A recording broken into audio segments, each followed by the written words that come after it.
పెద్దపల్లి జిల్లా ఎలిగేడు మండలం ముప్పిరితోటలో మార్చి 27న ప్రేమ పేరుతో హత్య కాబడ్డ పూరెళ్ల సాయి కుమార్ది పరువు హత్య కాదని, కుట్రపూరితంగా చేసిన హత్యేనని పౌరహక్కుల, విప్లవ రచయితల సంఘం, తెలంగాణ ప్రజా ఫ్రంట్, దళిత లిబరేషన్ ఫ్రంట్ నాయకులు ఆరోపించారు. హత్య జరిగిన ప్రదేశాన్ని సందర్శించిన అనంతరం మృతుని కుటుంబ సభ్యులతో వివరాలు సేకరించారు.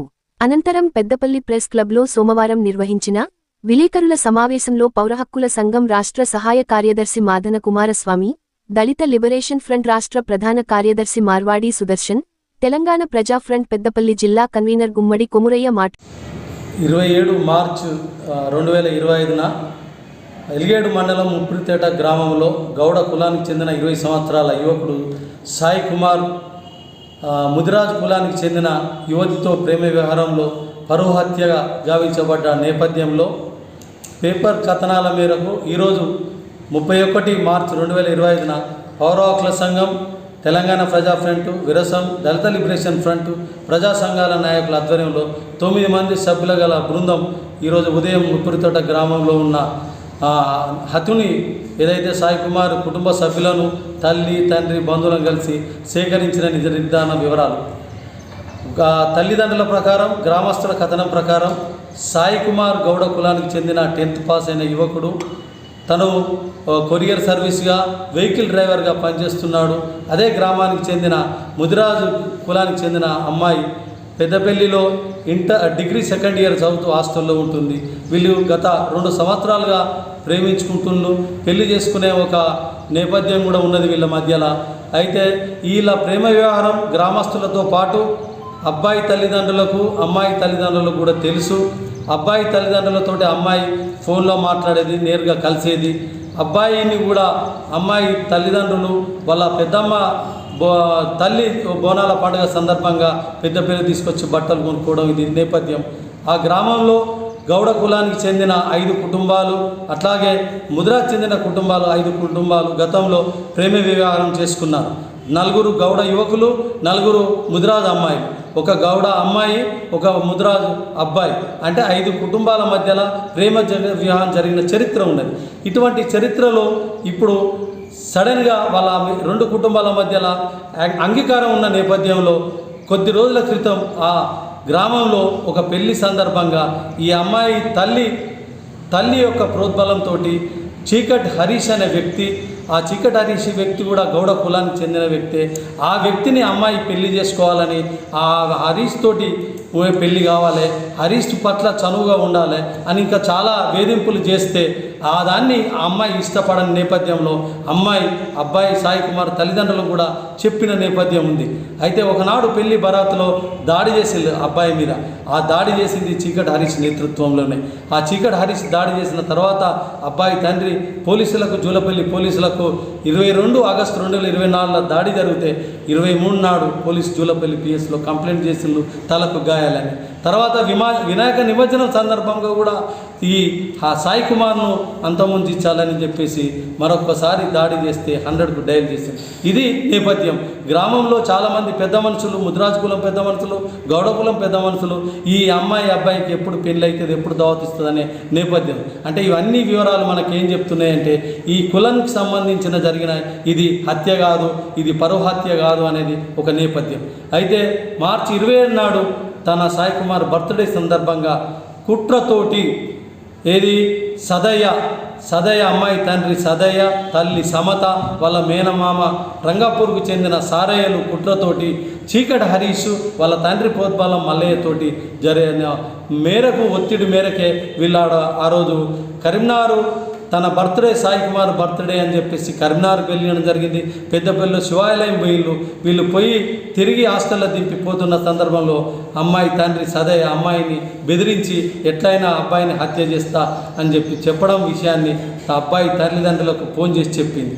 తర్వాత ఆ అబ్బాయి అలర్ట్ అవుతున్న క్రమంలోనే గ్రామంలో బర్త్డే అయిన సందర్భంగా నైట్ 27 నైటు ఆ స్కూల్ ఆవరణలో తన మిత్రులతోటి, బంధువులతోటి బీర్ తాగుతుంటే అక్కడికి సదయ్య డైరెక్ట్ టీవీఎస్ ఎక్సెల్లో పోయి తను డైరెక్ట్ తీసుకెళ్ళి ఆ హెడ్లైట్ ప్రాంతిలో గొడ్డలతో దాడి చేశాడు. ఈ గొడ్డలతో దాడి చేస్తే తను రక్షించుకోవాలని పరిగెత్తి మేనత్త ఇంటి వైపుకి వెళ్తుంటే అక్కడికి వచ్చి 6-7 ఘాట్లు వేస్తే చనిపోవడం జరిగింది. ఇది నేపథ్యం. ఎందుకంటే అతను ఉద్దేశపూర్వకంగా తన అమ్మాయిని వాళ్ళు ప్రేమించుకున్నది తెలిసిన విషయం మధ్యలో చీకటి హరీష్ ఏదైతే వాళ్ళకు పెళ్లి చేయాలనే ఒక కుట్రతోటి ఈ జరిగిన హత్యగా భావిస్తుంది పౌర హక్కుల సంఘం. ఇది పరవ హత్యగా కాదు, కులాంతర హత్య కానే కాదు, ఇది ఒక హత్య. ప్రేమించుకున్న ఇద్దరు ప్రేమికులను ఇష్టాన్ని కొనసాగించకుండా వాళ్ళు పెళ్లి చేసుకుంటారని ఆమోదించిన తర్వాత జరిగిన హత్యగా భావిస్తుంది. ఈ హత్య జరగడానికి కూడా 2 కారణాలు.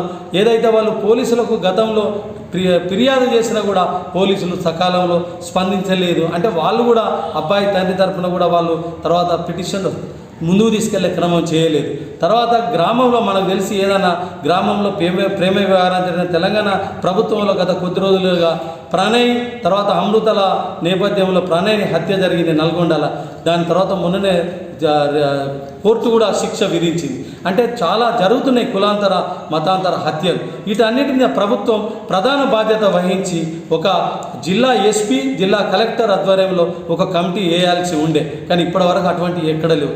ఇందులో కూడా ఆ గ్రామంలో ప్రేమ వివాహం జరుగుతుంటే ఆ గ్రామంలో ఉన్న ఈ అందరికి అంగీకారం తర్వాత 2 సార్లు దాడులు జరిగిన నేపథ్యం ఉంది. కాబట్టి ఆ గ్రామంలో ఉన్న పోలీస్ ఏదైతే ఇన్ఫర్మేషన్కి సంబంధించి గ్రామ పోలీసు కావచ్చు, గ్రామ సర్పంచ్ కార్యంలో ఉన్న సెక్రటరీ కావచ్చు, ప్రజాప్రతినిధులు కావచ్చు, వాళ్ళు స్పందించని నేపథ్యమే ఇవాళ హత్య దాకా దారితీసింది. సో పౌర హక్కుల సంఘం ప్రజా సంఘాలుగా మా ప్రధాన డిమాండ్ ఏంటంటే ప్రభుత్వం ప్రేమ వ్యవహారాల పట్ల కులాంతర వ్యవహారాల పట్ల తక్షణమే ఒక టాస్క్ ఫోర్స్ లాంటి ఒక కమిటీని ఏర్పాటు చేయాలి. అది ఇప్పటికే చేయాల్సి ఉండే. జిల్లా కలెక్టర్ ఆధ్వర్యంలో, జిల్లా ఎస్పీ ఆధ్వర్యంలో, ప్రజా సంఘాల ఆధ్వర్యంలో, ఇతర అధికారుల ఆధ్వర్యంలో చేయాల్సి ఉండే.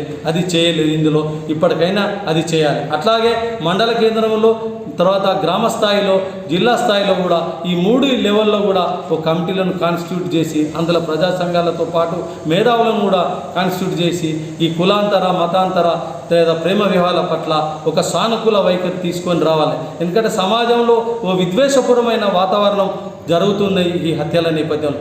అది చేయాల్సి ఉండే. ఆ కుటుంబంలో గతంలో మొదట్లో అమ్మాయి 2016లో ఒక డెంగ్యూతో చనిపోయింది.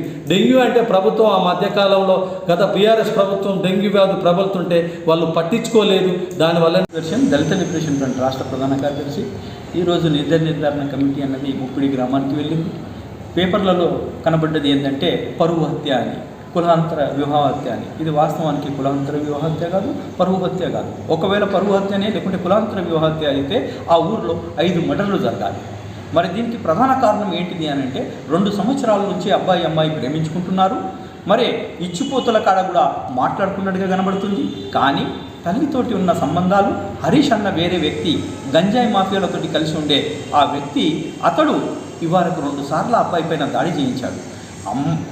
అమ్మ కావ్య వాళ్ళ తల్లికి అతనితో సంబంధాలు ఉన్నాయి కనుకనే, మరి తండ్రి అన్నవాడు తాగుబోతుకు బలి అయ్యాడు కనుకనే వాళ్ళ ఇంటికి అచ్చుకుపోకున్న సంబంధాలతోటి ఇవాళ ఈ హత్యకు పూర్తిగా పోలీసు వాళ్ళు కూడా ఛేదించారు. ఏ రోజైతే 27 తారీఖు నాడు అబ్బాయికి 21 సంవత్సరం నిండుతుంది, పెళ్లికి ఆమోదం పొందుతారు. మరి ఆమోదం పొందితే హరీష్ అన్న వారికి ఈ అమ్మాయితోటి సంబంధాలు లేకుండా ఉంటే మరి వాళ్ళ అమ్మతోటి ఉన్న ఆ సంబంధాలతోటి ఎక్కడో బయటపడుతుంది. ఆ సంబంధాలు కలగాయనే ఆ నైపంతో పెద్ద ఇచ్చిన స్కెచ్ చేసి వాళ్ళ ఇల్లు ఎక్కడో ఉంటే బడి మీద పోయి కూర్చొని పూర్తిగా సెంట్రీగా వాళ్ళకందరికీ ఇన్ఫర్మేషన్ ఇవ్వడం, మరి వాళ్ళ తండ్రి స్కూటీ మీద పోయి ఆ ఛాంపియన్ మీద దాడి చేయడం, ఇవన్నీ పెద్ద ప్లాన్ తోటే జరిగినట్టుగా కనబడుతుంది. మరి ఆ ప్రాంతంలో ఆ రామాలయం దగ్గర దాదాపు అందరూ ఆ ఊరికి సంబంధితమైన వాళ్ళు జులైగా ఉన్న వాళ్ళు ఎక్కువ శాతం అక్కడ తాగుబోతు గ్యాంగులు నడుతూ ఉంటాయి. మరి అక్కడ ఊరికి ఒక పోలీస్ అన్న వ్యవస్థ ఉంటుంది. మరి వాళ్ళు ఏం చేస్తున్నారు? మరి ఇంతకుముందు కూడా 2 సార్లు దాడి జరిగింది. దాని మీద కూడా పోలీస్ అధికారులు చూసి చూడనట్టుగా వ్యవహరించడం ఏమైనా చర్య. అతి ముఖ్యంగా అబ్బాయి తల్లి తండ్రి ప్రత్యక్షంగా వీళ్ళు ఉన్నారు ఈ మర్డర్లో అని హరీష్ వాళ్ళ నాన్న వీళ్ళ పేర్లు రాయించినప్పటికీ, వాళ్ళ మీద కేసు నమోదు చేసినప్పటికీ కూడా వాళ్ళని అరెస్ట్ చేయకపోవడం ఏమైనా చర్య. ఇప్పటికైనా కానీ పోలీస్ అధికారులు ఫోన్ను ట్రాప్ చేస్తే తల్లితోటి ఎన్నిసార్లు మాట్లాడిందో కావ్య వాళ్ళ తల్లితోటి ఆ విషయం బయటపడుతుంది, వెంటనే అరెస్ట్ చేయొచ్చు. ఇలా పికెటింగ్ చేయడం ఎవరైతే దానికి సూత్రధారి ఉన్నారో వారి ఇంటి దగ్గర పికెటింగ్ పోలీసులు పారగాయడం అన్నది ఏమైనా చర్య. చనిపోయిన కుటుంబాన్ని ఆదుకునే బాధ్యత ప్రభుత్వంది. ప్రభుత్వం వాళ్ళ గురించి ఇంతవరకు కూడా ఆలోచన చేయకపోవడం ఇది చాలా బాధాకరం. ఇప్పటికైనా కానీ ఇలాంటి ఇల్లీగల్ కాంటాక్ట్లను ఇలా పరువు హత్య లేదా కులాంతర వివాహత్య అన్నది ఇది తప్పు. ఇప్పటికైనా కానీ దాని మీద సిట్టింగ్ చేస్తూ న్యాయ విచారణ జరిపించి ఫాస్ట్ ట్రాక్ కోర్టు ఏర్పాటు చేయాలి ఆ గ్రామంలో. ఇక ముందు ఇలాంటి సంఘటనలు జరగకుండా అన్నదమ్ములుగా ఆత్మీయంగా కలిసి ఉండే ఈ సమాజంలో ఈ కుట్రలను కుతంత్రాలను బహిర్గతం చేయాలని మేము విజ్ఞప్తి చేస్తున్నాము.